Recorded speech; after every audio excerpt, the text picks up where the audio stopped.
Assalamualaikum warahmatullahi wabarakatuh. Saya Paksi Bimantara dengan NRP 501725 1039 dari Departemen Teknik Geofisika. Kali ini saya akan menjelaskan gambar-gambar yang ada di bab 4. Untuk yang gambar yang pertama yaitu gambar 4.1. Di sini memperlihatkan peta global lempeng tektonik utama bumi beserta jenis batas antar lempengnya. Terlihat di sini ada garis ganda pada peta yang menunjukkan batas lempeng divergen, yaitu daerah tempat dua lempeng saling menjauh. Pada batas ini biasanya terjadi pemekaran dasar samudra atau sea floor spreading dan juga pembentukan kerak baru, samudra baru. Misalnya di punggungan tengah samudra. Lalu terlihat di sini juga ada garis tunggal yang menunjukkan batas lempeng transform, yaitu batas tempat dua lempeng saling bergeser sejajar satu sama lain tanpa membentuk atau menghancurkan kerak. Contohnya yaitu ada di batas di patahan San Andreas di California. Lalu ada garis tebal segitiga itu menandakan batas lempeng konvergen, yaitu daerah tempat dua lempeng saling mendekat. Terus untuk arah segitiganya sendiri itu menunjukkan lempeng yang menujam ke bawah atau zona subduksi yang sering dikaitkan dengan aktivitas gempa bumi, gunung api, dan pembentukan palung laut. Lalu di sini juga terdapat 8 lempeng utama, yaitu ada lempeng Eurasia, lempeng Amerika Utara, terus ada lempeng Pasifik, lempeng Indo-Australia, lempeng Antartika, lempeng Amerika Selatan, dan lempeng Afrika. Lalu juga ada lempeng-lempeng kecilnya, yaitu ada lempeng Arab, lempeng Filipina, lempeng Cocos, lempeng Juan de Fuca, lempeng Karibia, lempeng Scotia. Oh ya, tadi satu lagi lempeng yang utama itu ada lempeng Nazca Plate, ya, lempeng Nazca itu termasuk 8 lempeng utama. Selanjutnya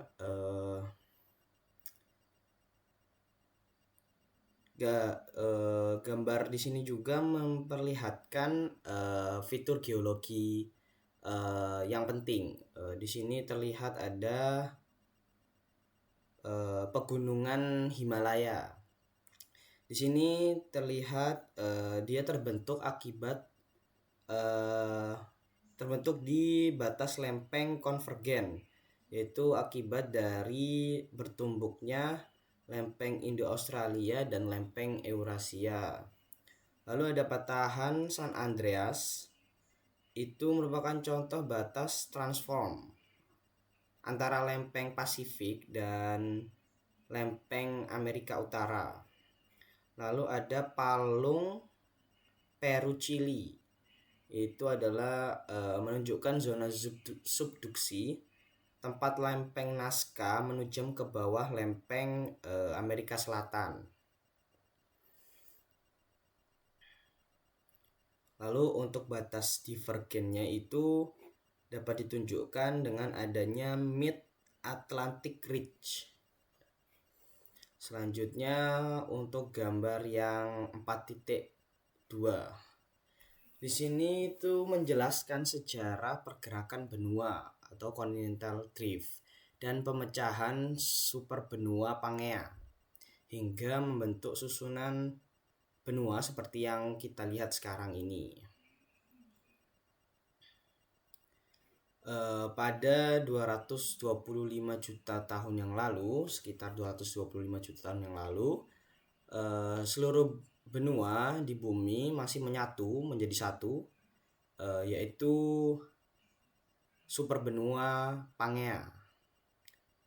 Lalu Pangea ini dikelilingi oleh samudra luas. Salah satunya adalah Samudra Tetis. Pada masa ini, daratan bumi membentuk satu kesatuan besar sehingga iklim, flora dan fauna relatif seragam di banyak wilayah.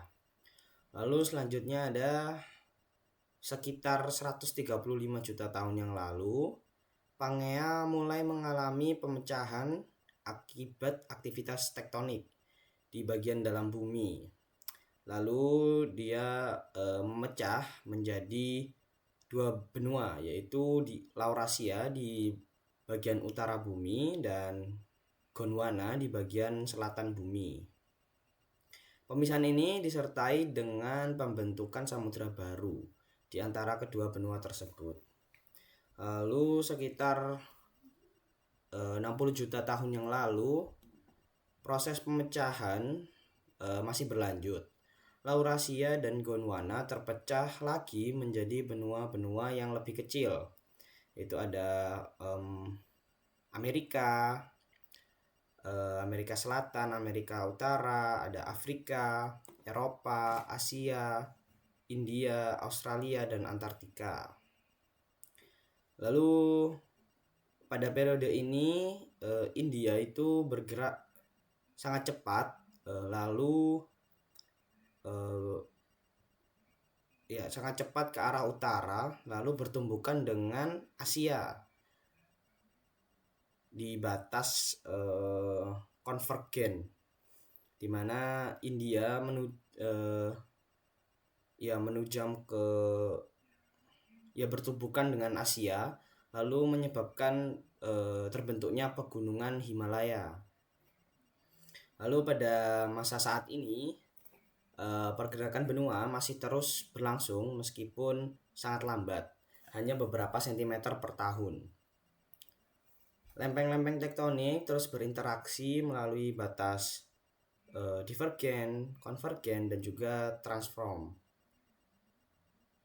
Interaksi ini menyebabkan berbagai fenomena geologi seperti gempa bumi, aktivitas gunung, pembentukan pegunungan, serta pembukaan dan penutupan samudra.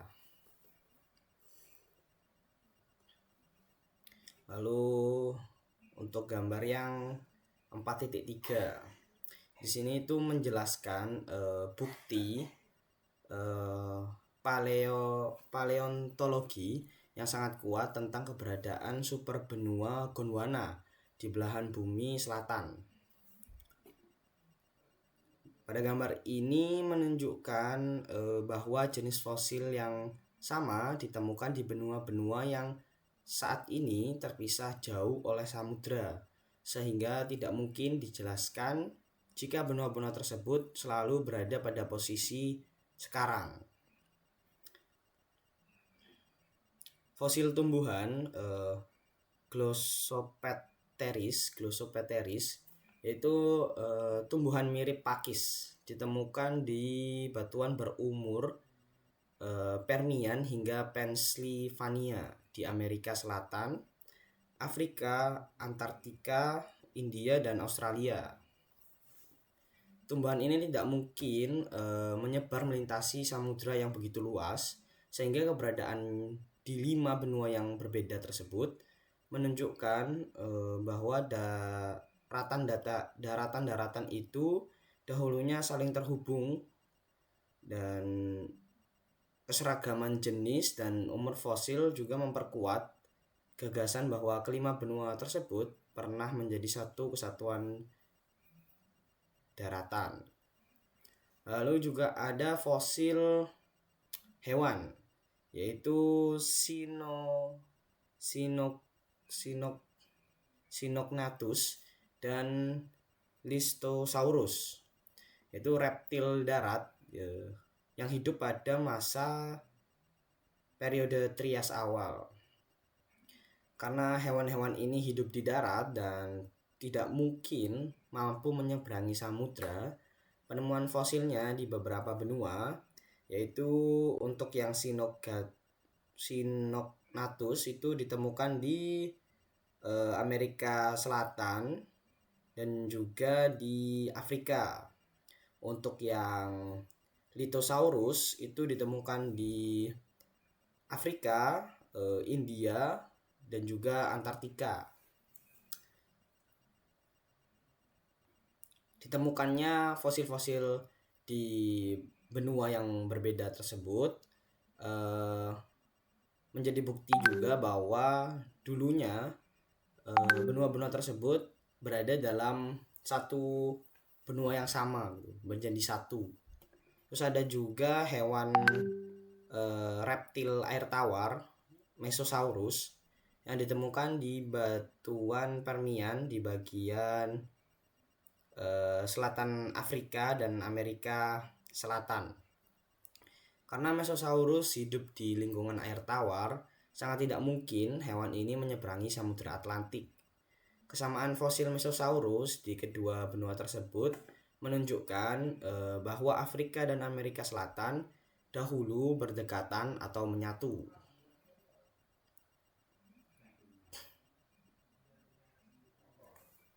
Lalu selanjutnya gambar 4.4.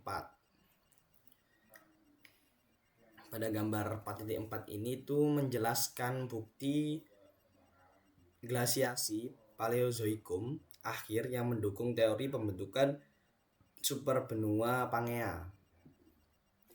Pada gambar yang A, benua-benua ditampilkan dalam posisi modern dengan area daratan berwarna putih menunjukkan wilayah yang mengalami glasiasi. Panah-panah tersebut yang terlihat pada gambar itu menunjukkan arah aliran es. Distribusi glasiasi yang luas dan tersebar di berbagai benua saat ini tampak acak, sehingga sulit menjelaskan secara logis jika benua-benua selalu berada pada posisi yang sekarang. Lalu pada gambar yang B, benua-benua tersebut disusun kembali sehingga membentuk Pangea. Setelah penyusunan ulang ini, wilayah glasiasi menjadi lebih kecil dan terkonsentrasi, dan arah aliran esnya menjadi konsisten satu sama lain. Hal ini menunjukkan bahwa benua-benua tersebut dahulu saling berdekatan, sehingga es dapat menyebar dengan pola aliran yang masuk akal. Lalu gambar yang 4.5. Pada gambar 4.5 ini menjelaskan dua cara menafsirkan distribusi zona iklim kuno.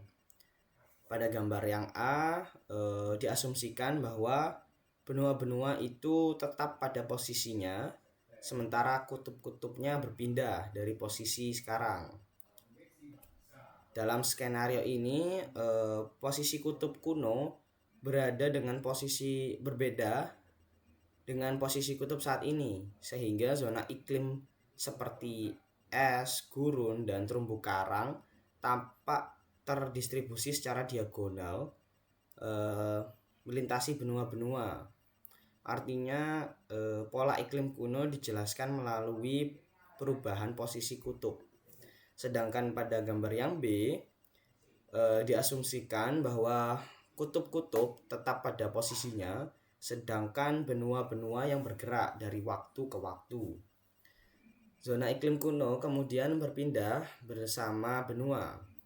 Untuk kesederhanaan, gambar menunjukkan benua bergerak sebagai satu kesatuan tanpa mengubah posisi relatifnya satu sama lain.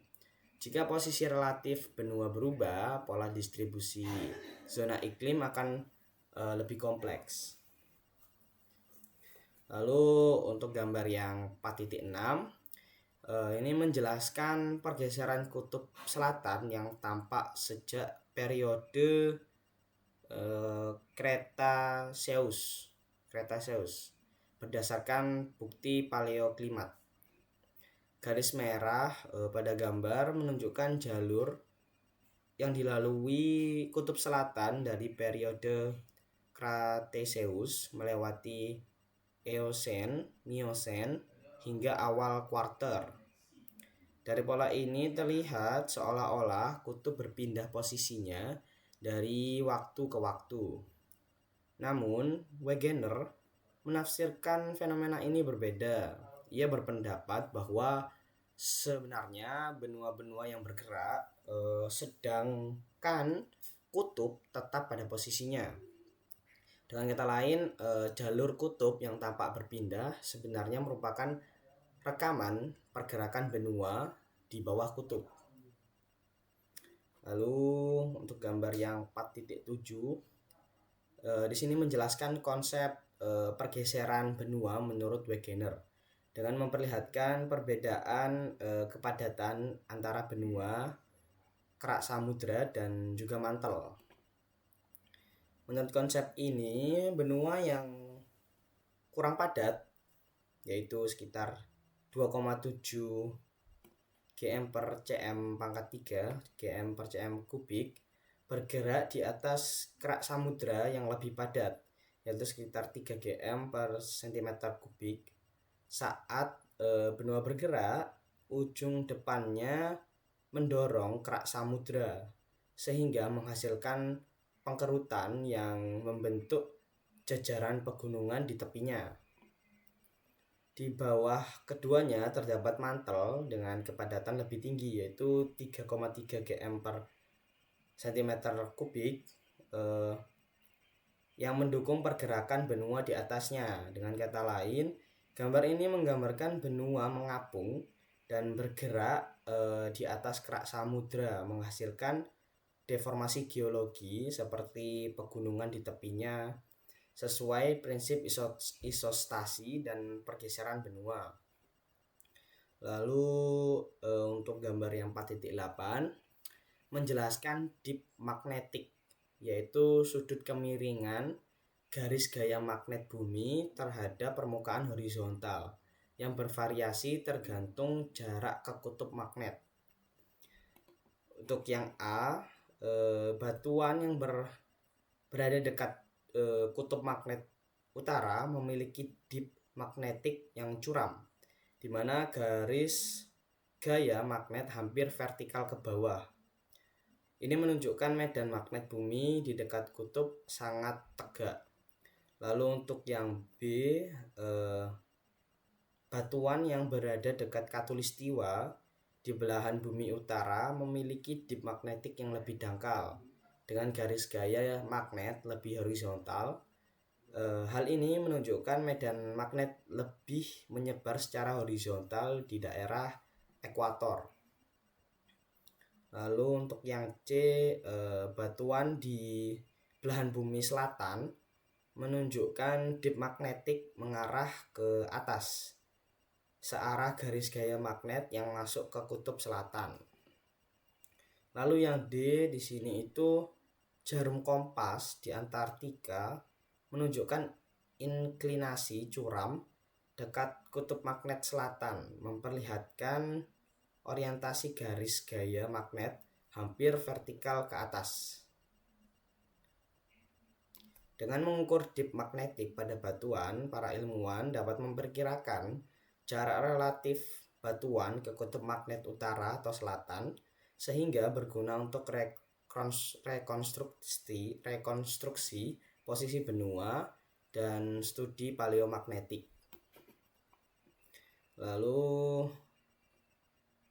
gambar 4.9, di sini itu menjelaskan studi paleomagnetik menggunakan aliran lava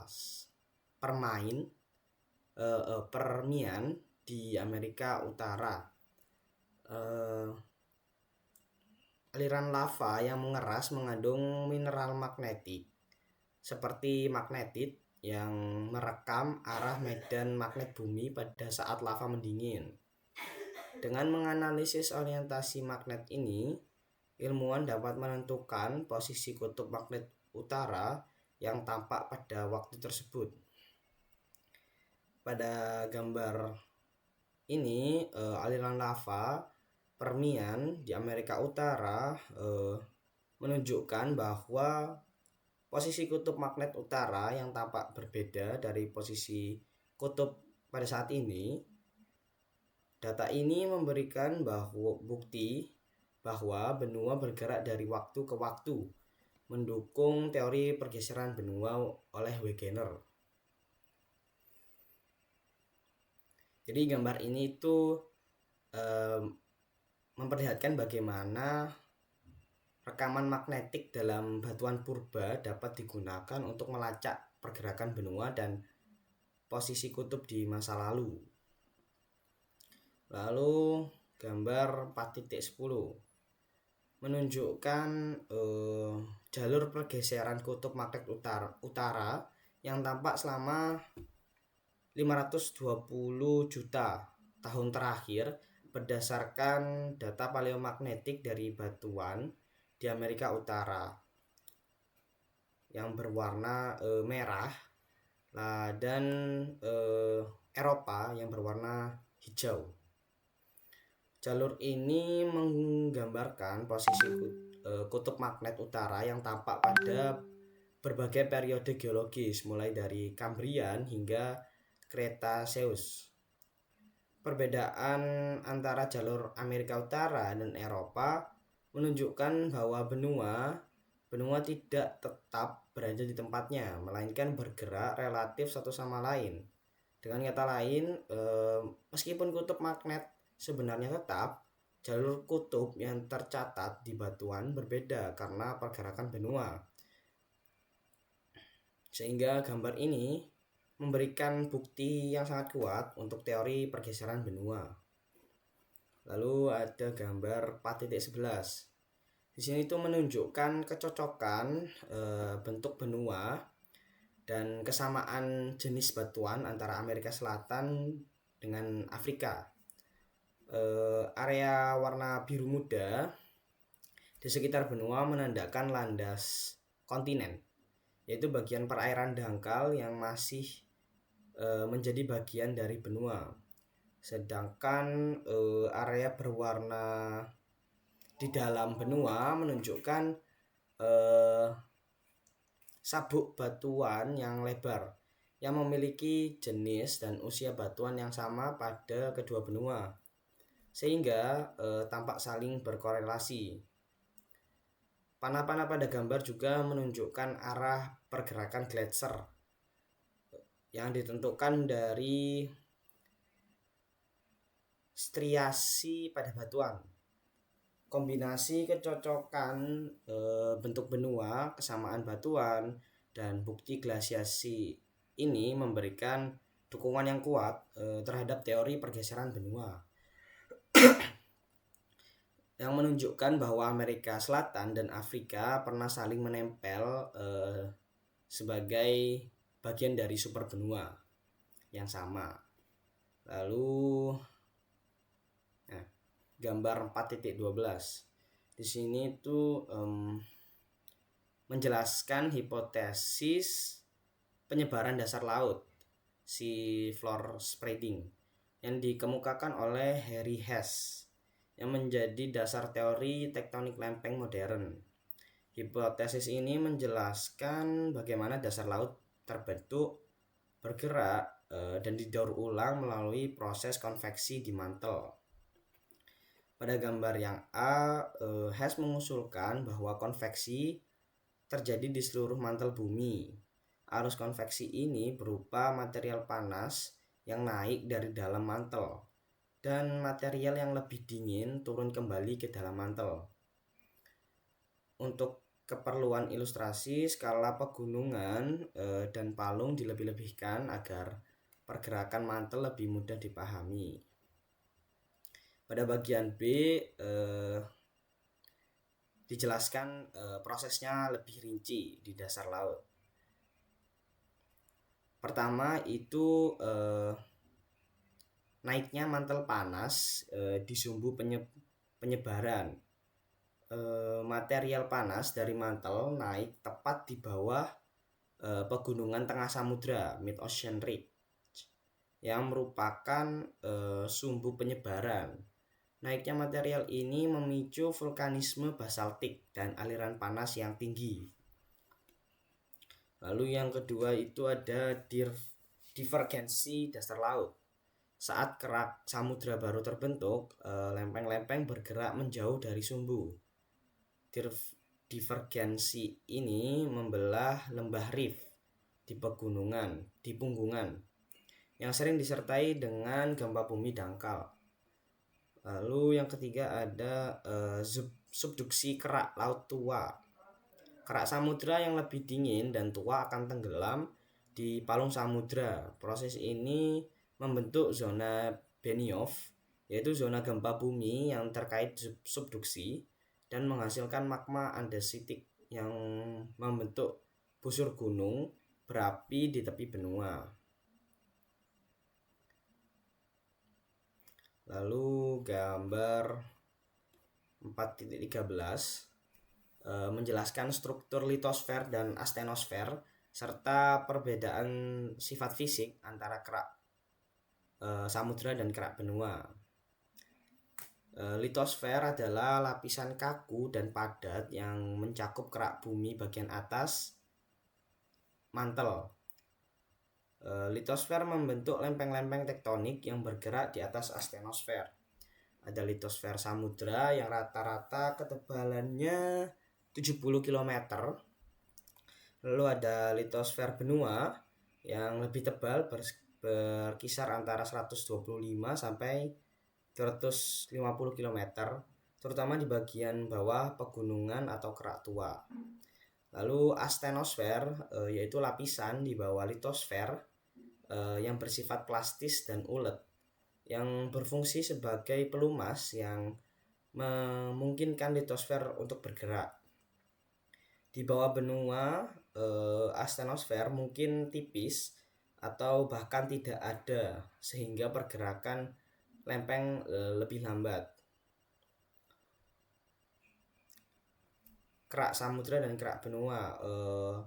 Kerak samudra itu lebih tebal, 5-8 km, memiliki kecepatan gelombang P seismik sekitar 7 km per detik dan lebih padat daripada kerak benua. Sedangkan untuk kerak benua itu tebalnya kurang dari 70 km dengan kecepatan gelombang P sekitar 6 km per detik. Kerak benua juga memiliki komposisi yang lebih kompleks dibandingkan kerak samudra. Mantel di bawah diskontinuitas Mohorovic atau lapisan Moho, kecepatan gelombang seismik meningkat menjadi 8 km per detik, menandakan perubahan densitas dan kekakuan material dari kerak ke mantel atas. Lalu gambar 4.14. Di sini itu menjelaskan anomali magnetik laut dan hubungannya dengan penyebaran dasar laut. Pengukuran anomali magnetik magnetometer yang ditarik di belakang kapal mengukur variasi medan magnet di dasar laut. Hasil pengukuran ini menunjukkan anomali magnetik, yaitu perbedaan antara medan magnet lokal dengan medan magnet rata-rata bumi. Terdapat dua anomali, yaitu anomali positif dan anomali negatif. Anomali positif ditunjukkan dengan pada gambar warna hitam, terjadi ketika medan magnet batuan sejalan dengan medan magnet bumi saat ini. Sedangkan untuk anomali negatif ditunjukkan pada gambar itu warna tan. Terjadi ketika medan magnet batuan berlawanan arah dengan medan magnet bumi saat ini. Simetri di sekitar punggungan tengah. Anomali magnetik membentuk pola garis-garis simetris di kedua sisi punggungan tengah samudra, seperti di Atlantik selatan Islandia. Pola ini sejajar dengan lembah rift menunjukkan bahwa material baru yang terbentuk di punggungan tengah merekam orientasi medan magnetik saat itu. Simetri anomali magnetik membuktikan bahwa dasar laut terus bertambah dari pusat punggungan, dan setiap kali terjadi pembalikan medan magnet bumi, batuan yang membeku mencatat orientasi baru. Dengan demikian, pola garis simetris ini menjadi bukti yang kuat untuk teori penyebaran dasar laut. Anomali menunjukkan bahwa medan magnet bumi pernah mengalami pembalikan polaritas, sehingga lapisan lava di dasar laut memiliki orientasi magnetik yang berbeda-beda. Selanjutnya gambar 4.15. Di sini gambar ini menjelaskan pembalikan polaritas magnetik bumi dalam 5 juta tahun yang terakhir.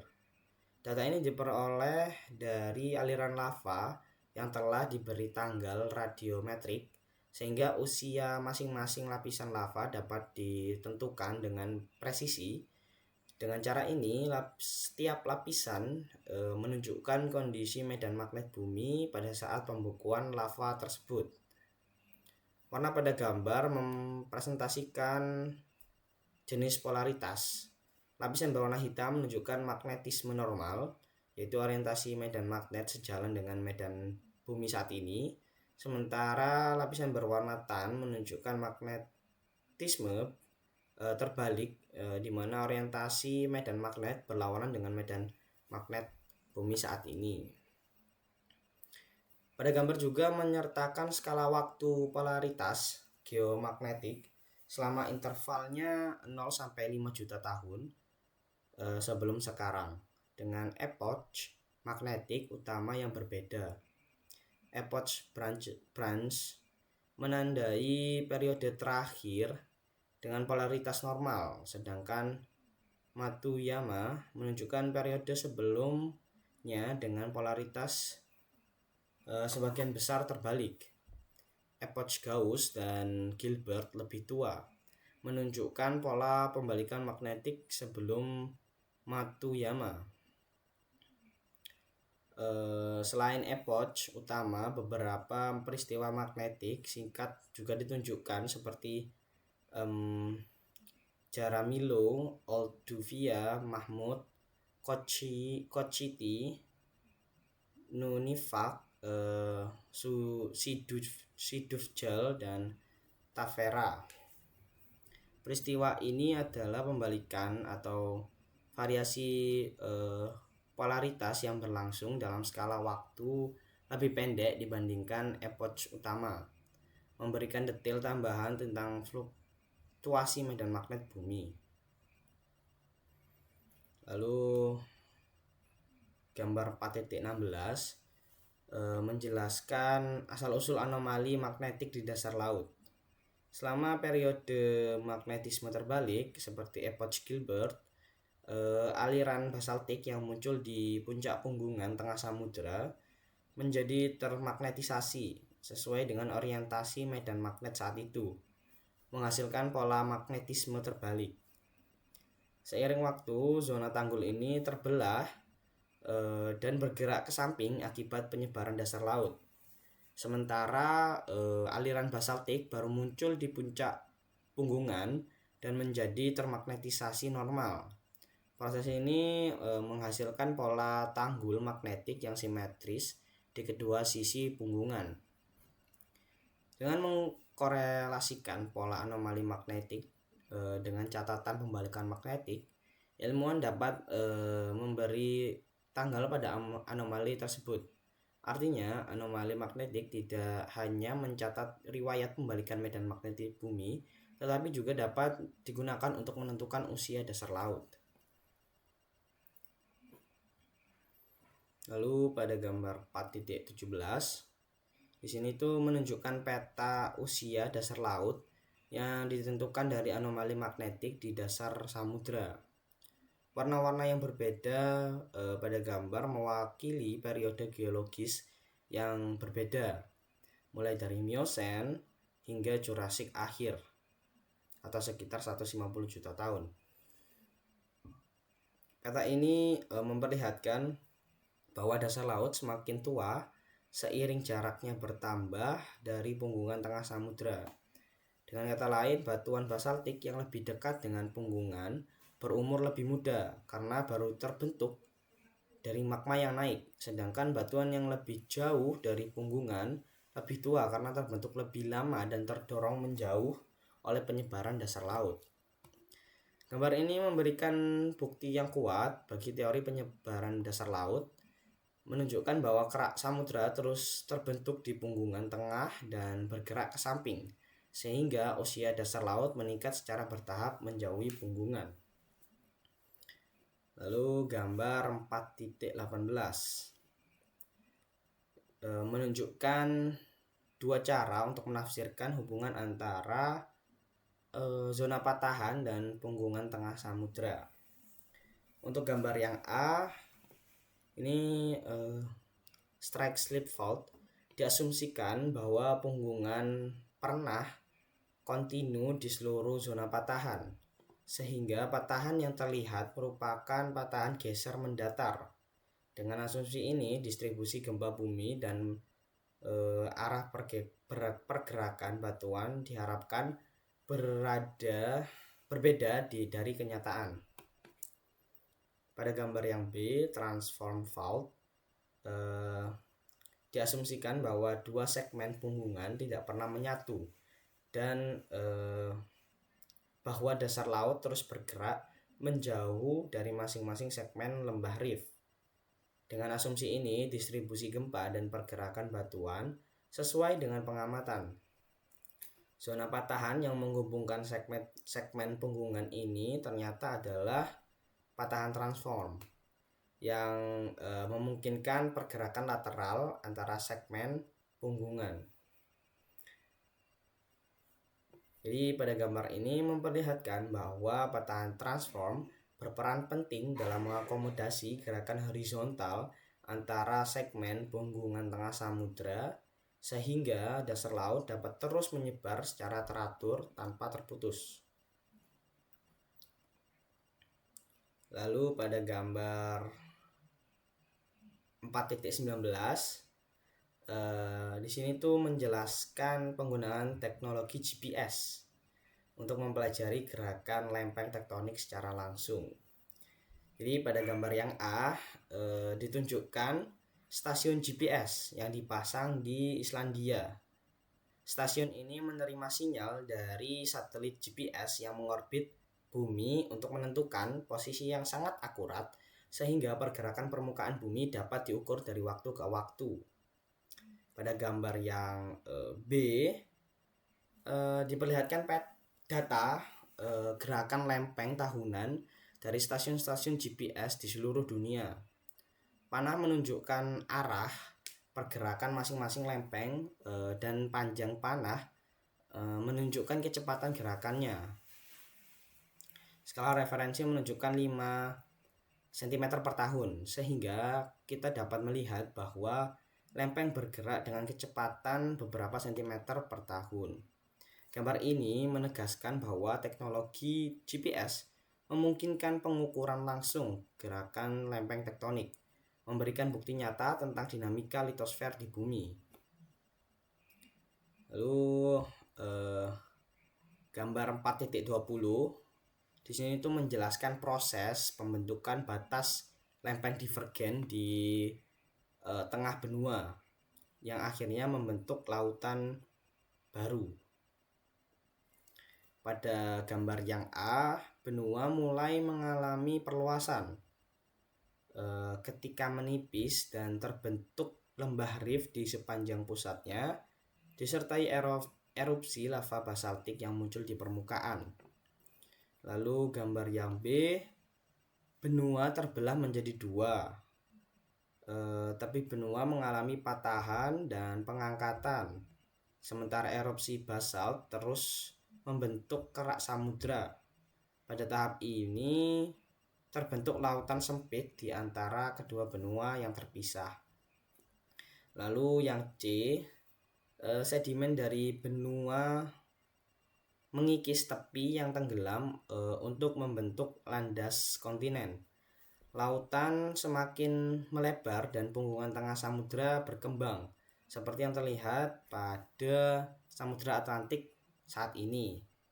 Gambar ini memperlihatkan bagaimana proses divergensi lempeng menyebabkan pembentukan lembah reef, pemisahan benua, dan akhirnya pembentukan samudra baru. Lalu gambar 4.21. Sini itu menggambarkan contoh nyata dari proses divergensi lempeng di daratan dan di laut. Pada gambar yang A ditunjukkan lembah reef Afrika Timur dan Laut Merah. Simbol segitiga menandai keberadaan gunung api yang aktif di sepanjang reef, menunjukkan bahwa area ini merupakan zona reef kontinental aktif. Lalu pada yang gambar B itu foto yang diambil dari satelit. Foto satelit Laut Merah menampilkan kesamaan garis pantai antara Semenanjung Arab di sebelah kanan dan Afrika yang sebelah kiri. Kesamaan ini menunjukkan bahwa Laut Merah terbentuk karena pemisahan benua melalui aktivitas rifting. Gambar ini memperlihatkan bagaimana pemisahan benua menghasilkan lembah reef di daratan dan membentuk lautan baru yang masih muda seperti Laut Merah.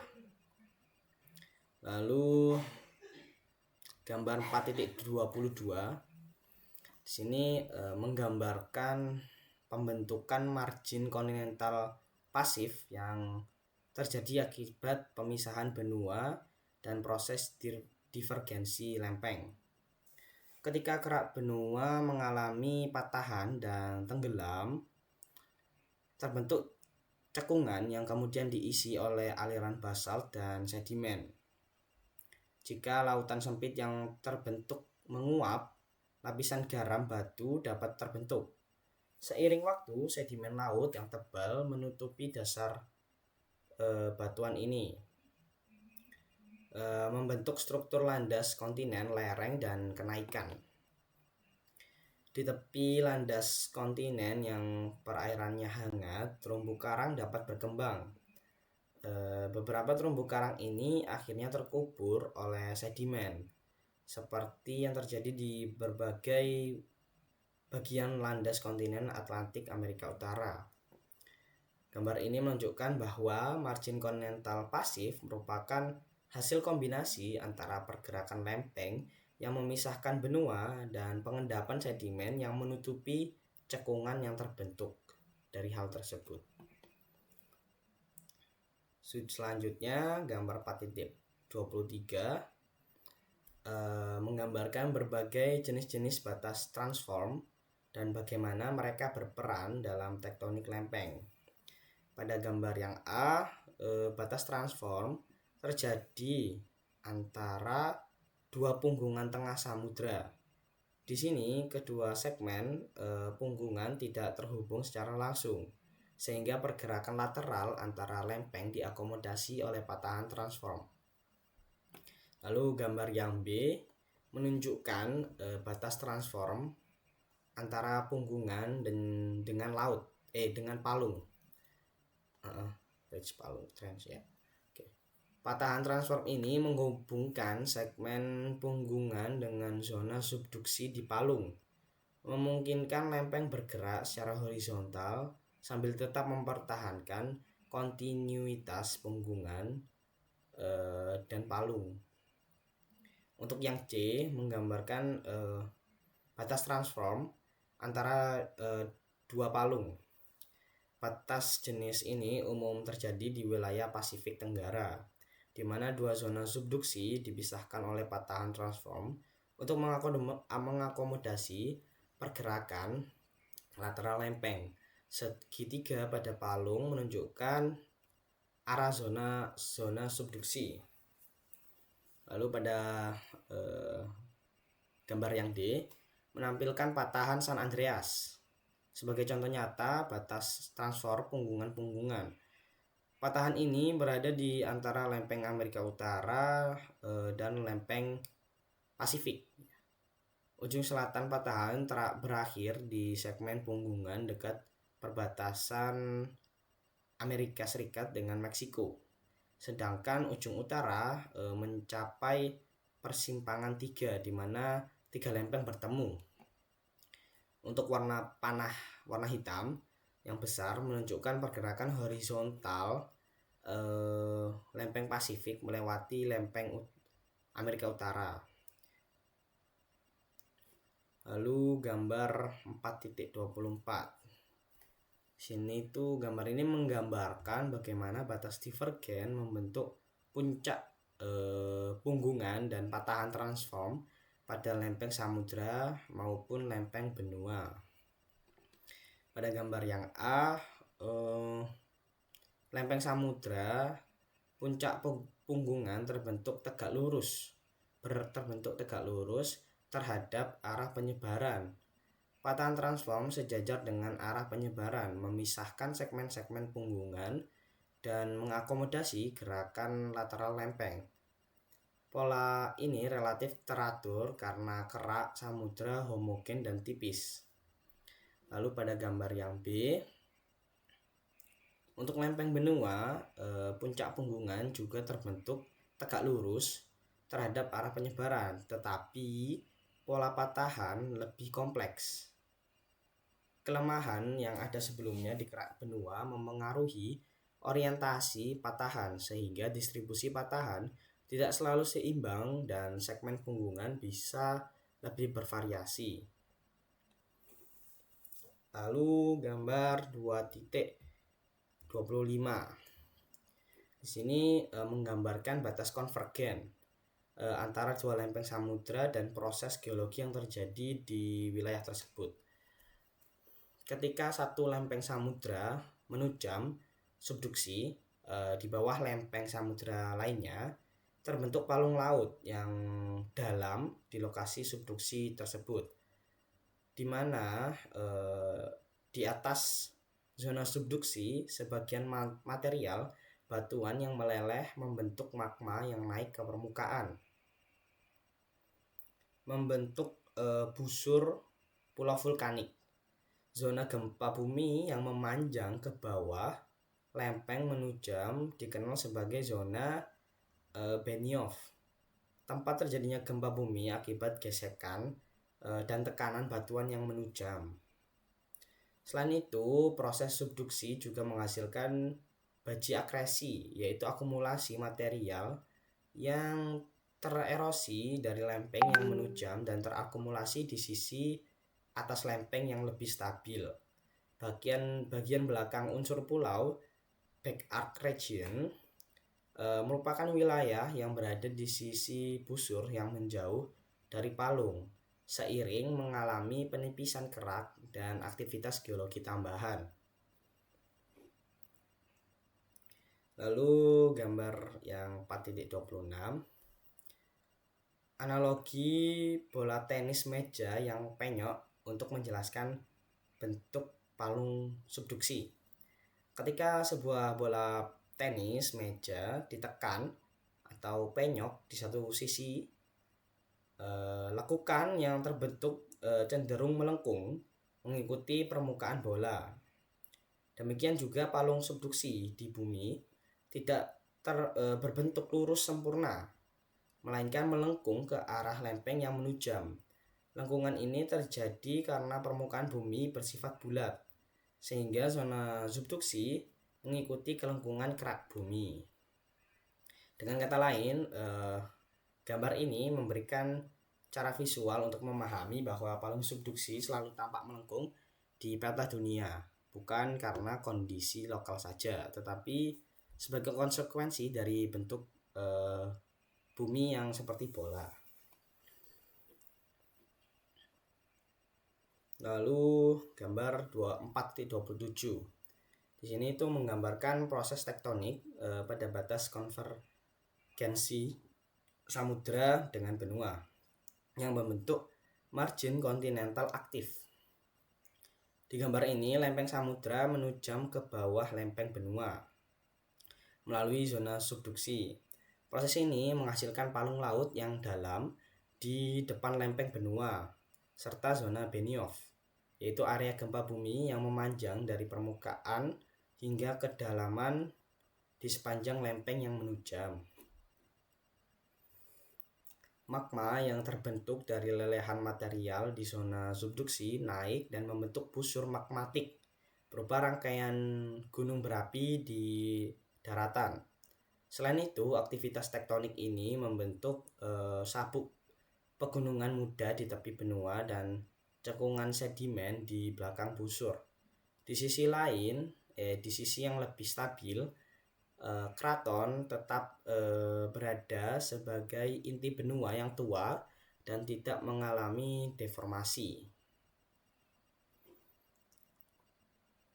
Lalu gambar 4.28. Sini menggambarkan tahapan utama dalam konvergensi tabrakan benua yang membentuk pegunungan yang tinggi.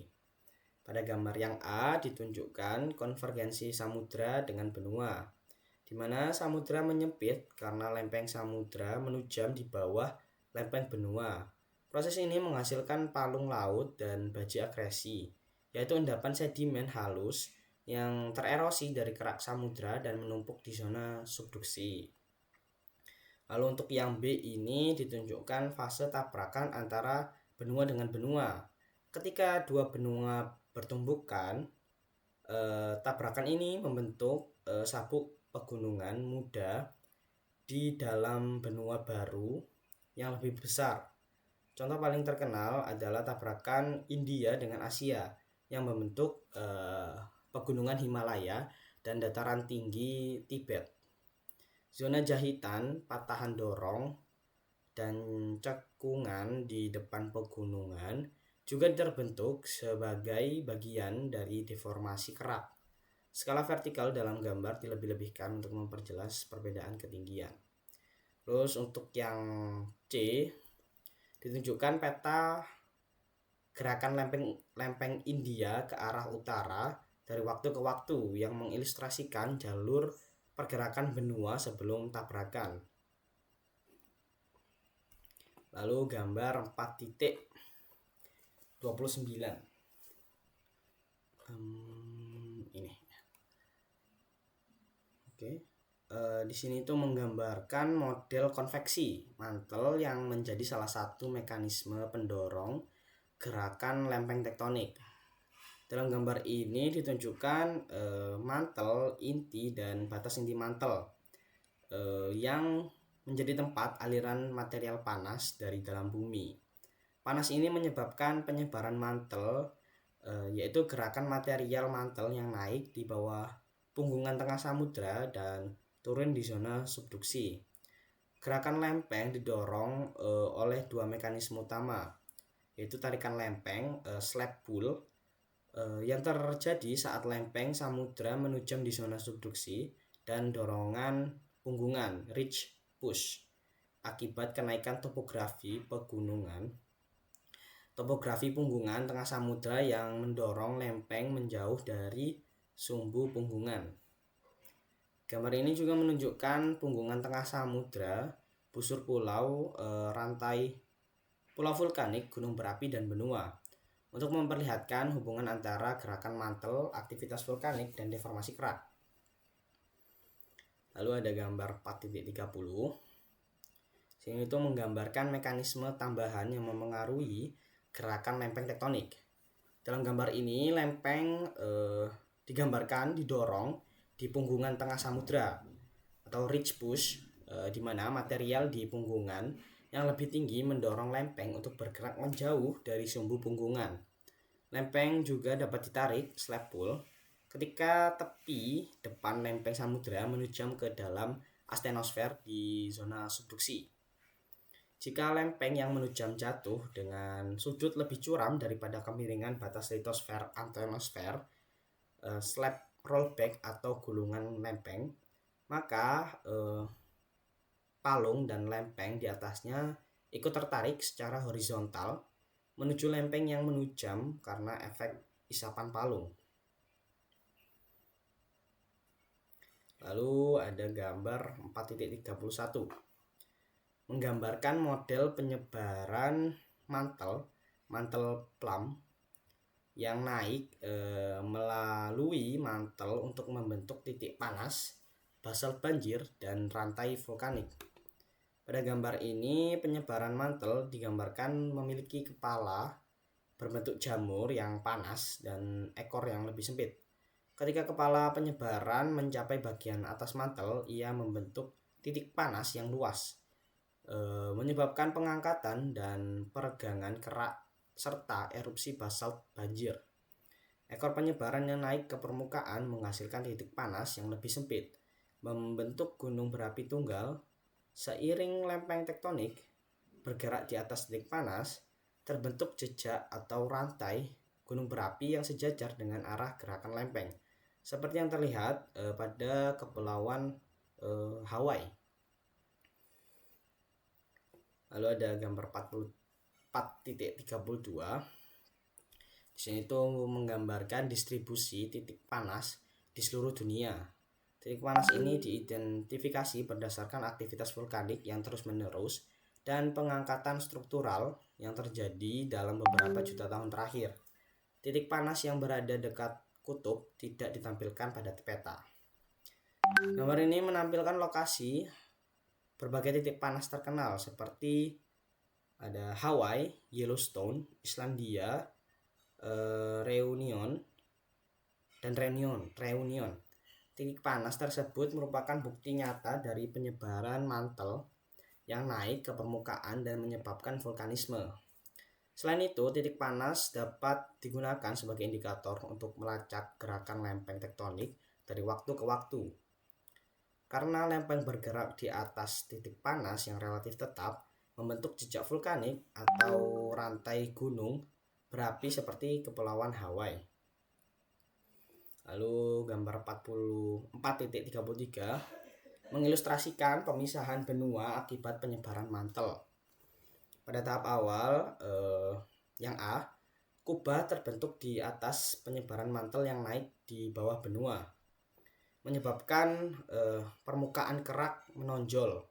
Aliran material mantel keluar membentuk 3 rift ridal seperti yang ditunjukkan pada gambar yang B, yang memfasilitasi retakan di kerak benua.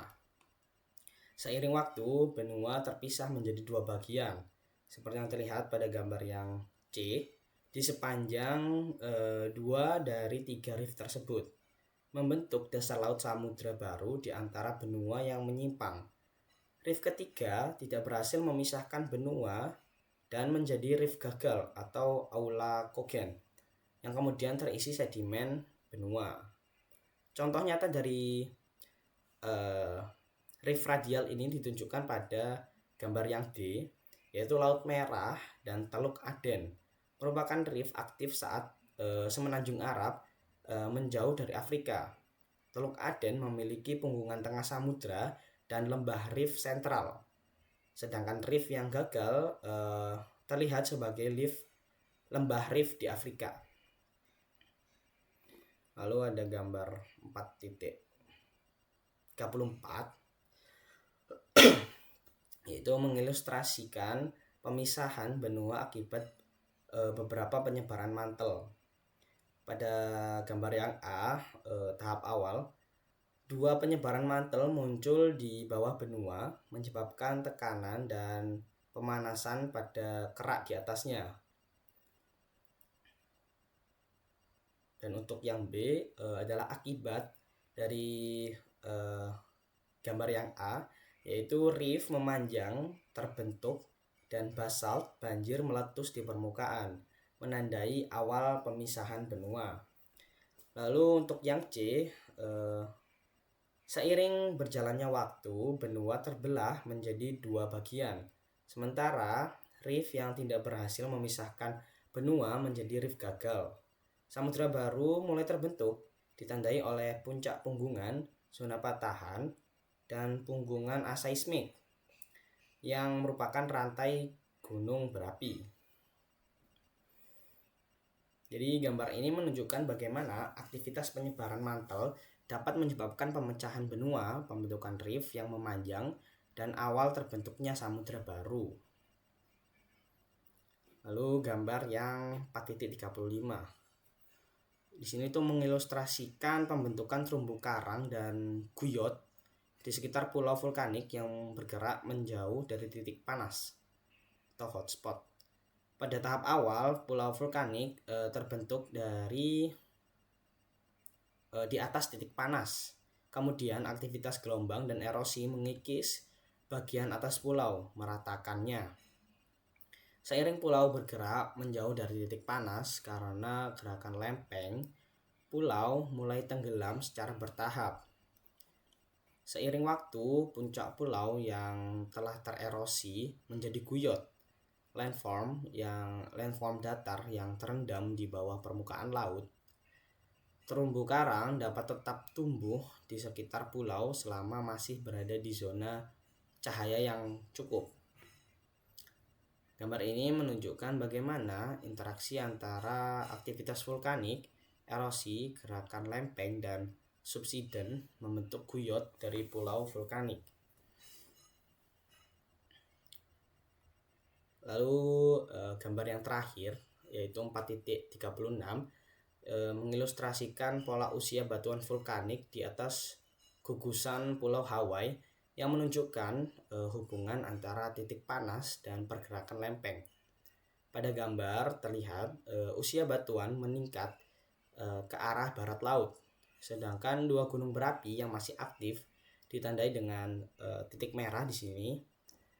Titik panas saat ini berada di bawah gunung laut Loaihi, di mana erupsi bawah laut terbaru terjadi. Pola ini menunjukkan bahwa lempeng Pasifik bergerak ke barat laut di atas titik panas tetap, sehingga pulau-pulau yang lebih tua berada lebih jauh dari titik panas, sedangkan pulau atau gunung berapi yang baru terbentuk tetap aktif di atas titik panas. Dengan demikian, rantai Pulau Hawaii mencerminkan interaksi antara titik panas tetap dan gerakan lempeng tektonik dari waktu ke waktu. Sekian penjelasan gambar-gambar yang terdapat pada chapter 4 atau bab 4 yang dapat saya sampaikan. Apabila ada kurang dari penyampaian saya, salah dalam penyampaiannya, saya mohon maaf. Saya akhiri. Wassalamualaikum warahmatullahi wabarakatuh.